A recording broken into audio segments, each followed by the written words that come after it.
Hello everyone, कैसे हैं आप सब। उम्मीद करते हैं सब बहुत अच्छे हैं। आज हम करने वाले हैं क्लास 7 एक्सरसाइज 6.5 जो कि न्यू एक्सरसाइज हमारी स्टार्ट होने जा रही है आज। जो कि बहुत ही इम्पोर्टेंट एक्सरसाइज भी है। इसमें थोड़ा सा हटके है और जो प्रॉपर्टी ट्रायंगल की इस एक्सरसाइज में हमारे अप्लाई होगी वो आपको आगे तक मतलब जो है यूज़ में आने वाली है आपके लिए, चाहे वो कंपटीशन के एग्ज़ाम्स हों या फिर बड़ी हायर क्लासेस में भी हम मैथमेटिक्स पढ़ते हो तो उसमें भी काम आएगी। ऐसी कौन सी प्रॉपर्टी है हम देख टर्म है, इम्पोर्टेंट टर्म है, उसके बेस पे हम ये उसी बेस पे एक्सरसाइज है करने वाले हैं। तो वो कौन सी टर्म है? वो है हमारे पाइथागोरस। ठीक है। अब पाइथागोरस थ्योरम, अब ये पाइथागोरस थ्योरम क्या होती है? और पाइथागोरस जो है एक मैथमेटिशियंस थे जिन्होंने कि एक ट्रायंगल के जो साइड्स हैं उनके बीच में रिलेशन शो किया था। उसी बेस्ड उन्हीं के नाम पर ये हमारे पड़ी है क्या? Pythagoras theorem. अब इसमें होता क्या है? पाइथागोरस थ्योरम के लिए ये मस्ट है कि आपकी ट्रायंगल कैसी होनी चाहिए? आपकी ट्रायंगल राइट एंगल ट्रायंगल होनी चाहिए। राइट एंगल ट्रायंगल होनी चाहिए, बाकी किसी भी ट्रायंगल पे ये प्रॉपर्टी अप्लाई नहीं होगी। ठीक है, तो ये तो मस्ट है, ये ध्यान रखना कि राइट एंगल ट्रायंगल ही होगी। अब राइट एंगल ट्रायंगल कौन सी होती है? राइट एंगल ट्रायंगल वो होती है जिसमें हमारा एक एंगल जो होगा वो क्या होगा? 90 डिग्री का एंगल होता है। ठीक है। अब इस राइट एंगल ट्रायंगल के बारे में थोड़ा पढ़ लीजिए। जैसे राइट एंगल ट्रायंगल है, इसका एक एंगल हमारा 90 डिग्री का एंगल किसी भी साइड हो सकता है। ये ज़रूरी नहीं है कि इसी शेप में हो, ये यहाँ पर भी हो सकता है। ठीक है, ये इस तरह से भी हो सकता है, ऊपर भी गिवन हो सकता है, नीचे भी, लेफ्ट और राइट किसी भी जगह पे 90 डिग्री का एंगल हो सकता है।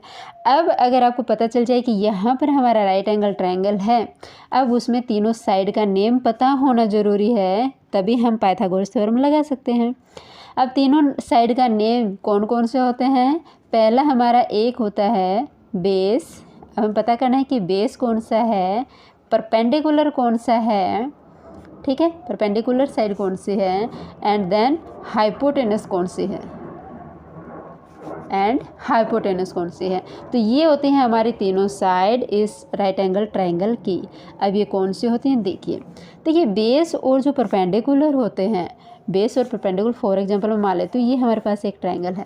ठीक है, मान लिया कि ये हमारा बेस है और ये परपेंडिकुलर है।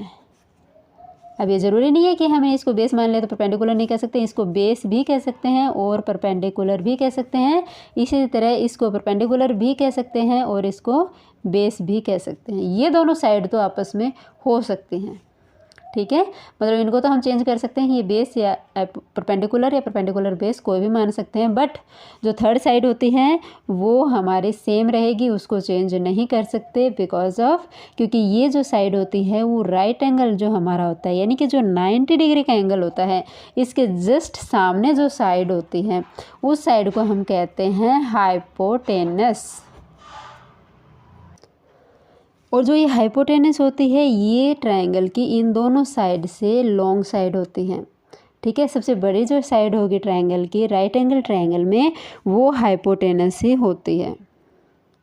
ठीक है, अब हिंदी में इसको क्या कहते हैं? इसे कहते हैं विकर्ण। बेस को कहते हैं, इसको हम आधार भी मान सकते हैं। ठीक है, आधार या लंब, इसको भी हम लिख सकते हैं आधार या लंब।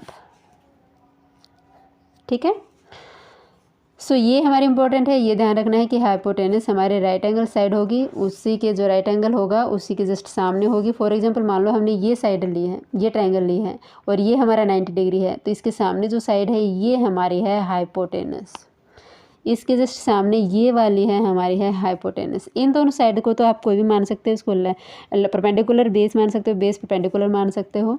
ठीक है, बट जो हाइपोटेनस है उसका ध्यान रखना है कि जो राइट एंगल होती है, राइट एंगल ट्रायंगल का जो 90 डिग्री का एंगल होता है उसके जस्ट सामने जो साइड होती है वही हमारी होती है हाइपोटेनस। ठीक है, देखिए अब हम बढ़ते हैं इसके, थोड़ा सा हम क्लियरली समझाती हूँ फिर से। मान लो ये हमारी क्या है, ट्रायंगल का हमने समझा दिया इसको बेस और परपेंडिकुलर, ये श्योर नहीं है कि हम इसको बेस मानेंगे या परपेंडिकुलर मानेंगे। इसको बेस और परपेंडिकुलर दोनों ही कंसिडर कर सकते हैं, इसको भी परपेंडिकुलर बेस दोनों ही कंसिडर कर सकते हैं। बट ये जो हमारा 90 डिग्री एंगल है, इसके जस्ट सामने जो साइड होगी वो हमारी हाइपोटेनस होगी। ठीक है। सो अब इसके ऊपर बेस्ड जो हमारी प्रॉपर्टी है, मोस्ट इम्पोर्टेंट प्रॉपर्टी है, वो हम रीड करने वाले हैं। फिर से देख लीजिए, ये हमारा हाइपोटेनस होता है, बेस और परपेंडिकुलर या परपेंडिकुलर बेस जो भी मान सकते हो, बट ये हाइपोटेनस होता है। अब इसके ऊपर बेस जो प्रॉपर्टी है वो है पाइथागोरस थ्योरम इसको कहते हैं। अब पाइथागोरस थ्योरम क्या होती है, ये जो एच लिखा है मैंने हाइपोटेनस लिखा है, हाइपोटेनस का स्क्वायर इज इक्वल टू होगा क्या, ये हमारा परपेंडिकुलर है, ये हमारा है परपेंडिकुलर का स्क्वायर प्लस बेस का स्क्वायर। इसका मतलब अगर मैं इसका स्क्वायर और इसका स्क्वायर को, ये जो साइड गिवन होंगे दोनों, इन दोनों की साइड का स्क्वायर करके ऐड करती हूँ तो वो इसके इक्वल, इसके स्क्वायर के इक्वल होगी। ठीक है, समझ में आ गई। ये वाली है मोस्ट इम्पोर्टेंट प्रॉपर्टी जो कि आपको रीड कर लेनी है, अच्छे से लर्न कर लेनी है, अपने दिमाग में बिठा लेनी है, क्योंकि इसी बेस्ड पे हमारी पूरी एक्सरसाइज है। ठीक है। सो देखिए, अब हम बढ़ते हैं इसके क्वेश्चन नंबर 1 की ओर। अब जो हमने प्रॉपर्टी पढ़ी है उसमें आपको ये एक ट्रायंगल है, ये तो हमारा क्वेश्चन नंबर 1 है, बट मैं वैसे आपको बता रही हूँ कि आपको एक ट्रायंगल है, उस ट्रायंगल में तीनों साइड में से कोई भी 2 साइड आपको गिवन होंगी, कोई भी 2, ज़रूरी नहीं यही निकालना है, ये वाला भी निकालना पड़ सकता है, ये वाली भी। तो इन तीनों में से आपको कोई भी 2 साइड गिवन होंगी और उसके बाद आपको थर्ड साइड यहाँ से इस फॉर्मूले के बेस्ड पर आपको निकालना है। ठीक है।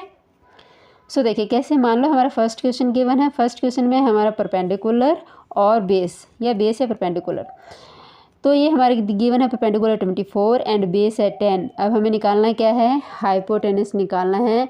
और हाइपोटेनस का फॉर्मूला हमने पढ़ा था क्या, कि बेस का स्क्वायर प्लस परपेंडिकुलर का स्क्वायर। ये तो फॉर्मूला है जो कि हमें याद रखना ही रखना है। अब जो भी गिवन है बस कुछ नहीं करना है, इस फॉर्मूले में आपको वैल्यू पुट करना है और वैल्यू पुट करके कैलकुलेशन करनी है, बस हो गया आपका क्वेश्चन सॉल्व। सो देखिए, हाइपोटेनस हमें निकालना है, जो चीज़ निकालनी है उसको वैसे का वैसे रखेंगे। बेस हमारा गिवन है 10, ठीक है, 10 है तो 10 का रखा, 10 का स्क्वायर है, याद रखना है कि बेस का स्क्वायर गिवन है तो 10 का भी स्क्वायर होगा, प्लस परपेंडिकुलर हमारा कितना है 24 है, तो यहाँ पे 24 का स्क्वायर। अब हमें क्या करना है, बस स्क्वायर ही तो करना है, 10 का स्क्वायर होता है 10, 24 का होता है 576। अब हाइपोटेनस ये जो लेफ्ट साइड में चलता रहे सेम रखेंगे इसको, देन 100 और 576 को ऐड करते हैं 676। अब आपको एक बात और कि यहाँ पर आपको स्क्वायर रूट निकालने आने चाहिए। ठीक है, अगर आपको प्रॉब्लम है स्क्वायर रूट निकालने में तो प्लीज़ आप कमेंट कर सकते हैं, मैं आपको एक स्पेशल वीडियो इस पर बना सकती हूँ। ठीक है, अदरवाइज़ अगर आपको पता है तो वेल डन। तो 676 है, 676 का जो स्क्वायर रूट होता है, यहाँ से 2 को हटाएंगे और यहाँ पर रूट लग जाता है, यहाँ रूट इसका करते हैं तो ये हमारा आता है 26 का स्क्वायर रूट। ठीक है, अब इसका मतलब कि जो हमारा हाइपोटेनस है वो आ गया है 26। सो गाइज, ये था हमारा क्वेश्चन नंबर 1, बहुत ही इजी क्वेश्चन है, बस सिर्फ आपको ये फॉर्मूला याद रखना है, इसमें आपको वैल्यू पुट करनी है और एट लास्ट आपको स्क्वायर रूट याद रखने हैं, बस। ठीक है, हो गया क्वेश्चन सॉल्व। सो ये था हमारा क्वेश्चन नंबर 1, उम्मीद करती हूँ आपको समझ में आ गया होगा। फिर भी कोई प्रॉब्लम है तो प्लीज़ कमेंट कर दीजिए, सेशन पसंद आता तो लाइक कीजिए, शेयर कीजिए, चैनल को सब्सक्राइब कीजिए। Thank you so much.